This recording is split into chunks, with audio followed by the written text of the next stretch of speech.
ಮೊದಲನೆಯ ಪ್ರಶ್ನೆ, ಅತಿ ಹೆಚ್ಚು ಬೆಳ್ಳಿಯನ್ನು ಉತ್ಪಾದಿಸುವಂತಹ ರಾಜ್ಯ ಯಾವುದು? A Karnataka, B Rajasthan, C Assam, D Kerala.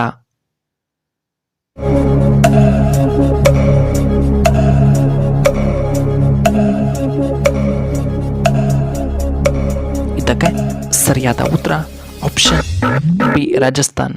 ಇನ್ನು ಎರಡನೆಯ ಪ್ರಶ್ನೆ, ಹಿಂದೂ ಧರ್ಮದ ಅತ್ಯಂತ ಪವಿತ್ರ ಗ್ರಂಥ ಯಾವುದು?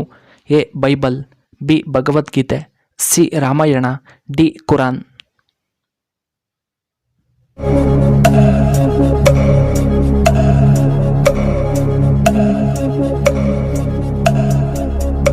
ಇದಕ್ಕೆ ಸರಿಯಾದ ಉತ್ತರ ಆಪ್ಷನ್ ಬಿ ಭಗವದ್ಗೀತೆ.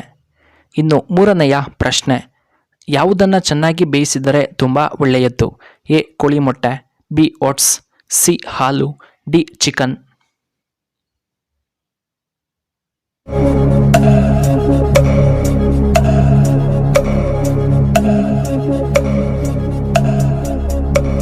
ಇದಕ್ಕೆ ಸರಿಯಾದ ಉತ್ತರ ಆಪ್ಷನ್ ಬಿ ಓಟ್ಸ್. ಇನ್ನು ನಾಲ್ಕನೆಯ ಪ್ರಶ್ನೆ, ಮನುಷ್ಯನು ಎಷ್ಟು ವಿಧದ ವಾಸನೆಯನ್ನು ಗ್ರಹಿಸಬಲ್ಲ? A 60,000, B 20,000, C 10,000, D 50,000.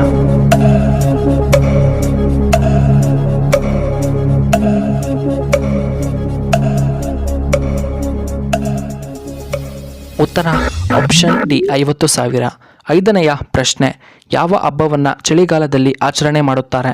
A Sankranti, B Dasara, C Deepavali, D ಗಣೇಶನ ಹಬ್ಬ.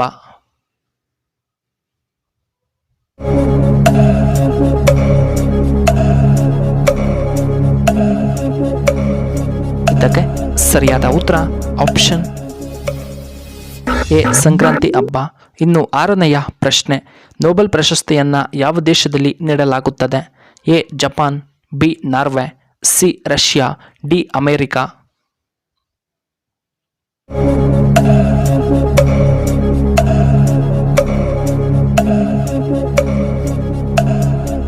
ಇದಕ್ಕೆ ಸರಿಯಾದ ಉತ್ತರ ಆಪ್ಷನ್ ಬಿ ನಾರ್ವೆ.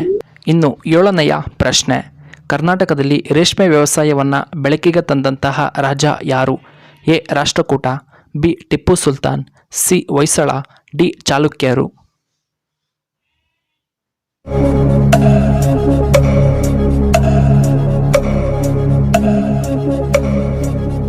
ಇದಕ್ಕೆ ಸರಿಯಾದ ಉತ್ತರ ಆಪ್ಷನ್ ಬಿ ಟಿಪ್ಪು ಸುಲ್ತಾನ್. ಇನ್ನು ಎಂಟನೆಯ ಪ್ರಶ್ನೆ, ಹಲಸಿನ ಹಣ್ಣು ಯಾವ ರೋಗಿಗಳಿಗೆ ತುಂಬ ಒಳ್ಳೆಯದು? ಎ ಗ್ಯಾಸ್ಟ್ರಿಕ್ ಸಮಸ್ಯೆ ಇರುವವರಿಗೆ, ಬಿ ಕಿಡ್ನಿ ಸ್ಟೋನ್ ಇರುವವರಿಗೆ, ಸಿ ಶುಗರ್ ಇರುವವರಿಗೆ, ಡಿ BP ಸಮಸ್ಯೆ ಇರುವವರಿಗೆ.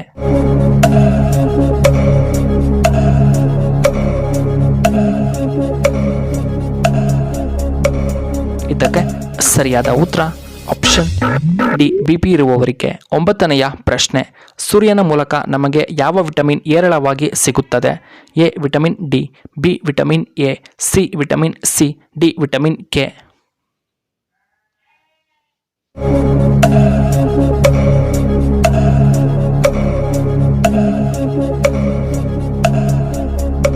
ಇದಕ್ಕೆ ಸರಿಯಾದ ಉತ್ತರ ಆಪ್ಷನ್ ಎ ವಿಟಮಿನ್ ಡಿ. ಇನ್ನು ಹತ್ತನೆಯ ಪ್ರಶ್ನೆ, ಭಾರತದ ಅತ್ಯಂತ ಬಡ ರಾಜ್ಯ ಯಾವುದು?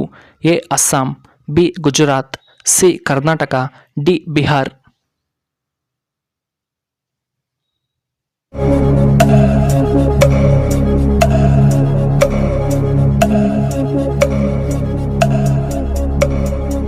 ಇದಕ್ಕೆ ಸರಿಯಾದ ಉತ್ತರ ಆಪ್ಷನ್ ಡಿ ಬಿಹಾರ್.